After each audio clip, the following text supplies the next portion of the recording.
ما کان محمد ابا احد من رجالکم ولکن رسول اللہ و خاتم النبیین۔ حضور علیہ الصلاۃ والسلام اللہ تبارک و تعالیٰ کے آخری نبی ہیں۔ اس کا مطلب یہ ہے کہ تمام انبیاء، تمام رسولوں میں سب سے آخر میں حضور علیہ السلام تشریف لائے، اور قیامت تک آپ کے بعد کسی قسم کا نہ کوئی ذلی نبی آ سکتا ہے، نہ کوئی بروزی نبی آ سکتا ہے، اور نہ ہی کوئی تشریعی نبی آ سکتا ہے۔ جو شخص بھی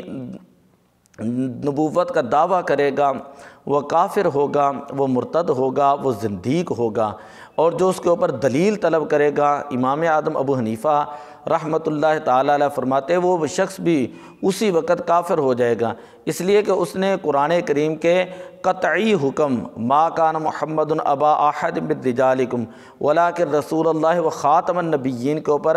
قطعی طور پر یقین نہیں ہے اسے، بلکہ اس کے اوپر اس نے شک کا اظہار کیا ہے۔ بے شمار احادیث ہیں جو حد تواتر تک پہنچی ہوئی ہیں، اور تقریباً 40 صحابہ کرام سے وہ 200 سے زیادہ احادیث ہیں کہ جو مروی ہیں، کہ تواتر کا مطلب یہ ہے کہ اتنے بڑے صحابہ کرام نے یا اتنی بڑی جماعت نے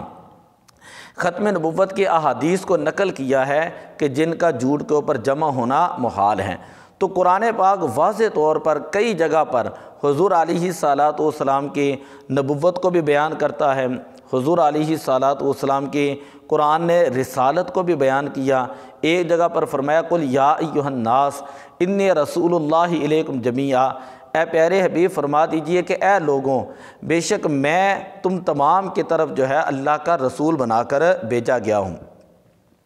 تو قرآن پاک حضور علیہ الصلاۃ والسلام کا سب سے بڑا معجزہ ہے جو آج بھی موجود ہیں، اور جس کی کوئی آیت نہیں بدلی، جس کا کوئی لفظ نہیں بدلا، آج بھی حضور علیہ السلام کا زندہ معجزہ موجود ہے۔ تو قرآن پاک کا ہر لفظ جو ہے وہ حضور علیہ الصلاۃ والسلام کے ختم نبوت کی دلیل ہے، اور ختم نبوت ہونے پر دلالت کر رہا ہے۔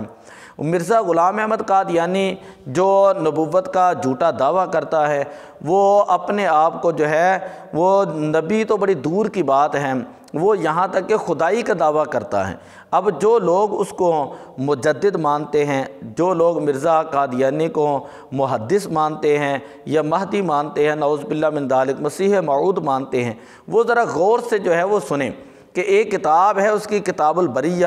صفحہ نمبر 78 79 کے اندر وہ مرزا قادیانی کذاب وہ کہتا ہے میں نے کشف میں دیکھا کہ میں خود خدا ہوں، اور یقین کیا کہ وہی ہوں، سو میں نے پہلے تو آسمان اور زمین کو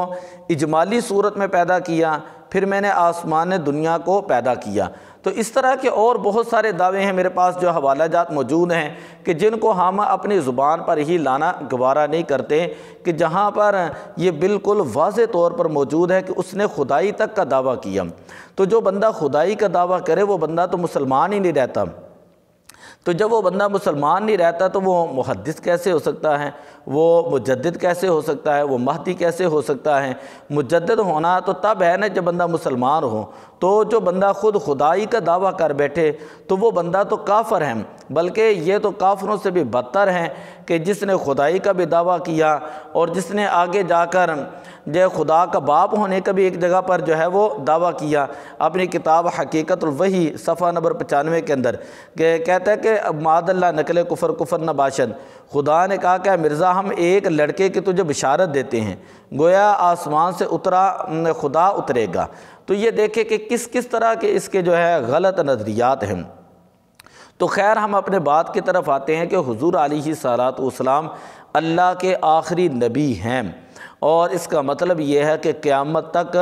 آپ کے بعد کسی قسم کا کوئی نبی نہیں آ سکتا، نہ کوئی ذلی نبی آ سکتا ہے، نہ کوئی بروزی نبی آ سکتا ہے، نہ ہی کوئی تشریعی نبی آ سکتا ہے۔ صحابہ کرام نے جنگ یمامہ لڑی ہے، وہ اسی مسئلے کے اوپر لڑی، اور اس وقت سے لے کر آج تک امت مسلمہ کا یہ اجماع ہے اس بات کے اوپر، اور یہ ایک اجماعی مسئلہ ہے کہ حضور علیہ الصلاۃ والسلام آخری نبی ہیں، اور یہ ضروریات دین میں سے ہے۔ جو بندہ قرآن پاک کے اوپر مسلمان ہوگا وہ قرآن پاک کے اوپر یقین رکھے گا اور اس کا قرآن کے اوپر کامل یقین ہوگا۔ تو جب اس کا قرآن کے اوپر یقین ہوگا تو قرآن کی ہر آیت کو مانے گا۔ تو قرآن ہی کی آیت کے اندر یہ موجود ہے، وہ خاتم النبیین، کہ حضور علیہ الصلاۃ والسلام اللہ کے آخری نبی ہیں۔ تو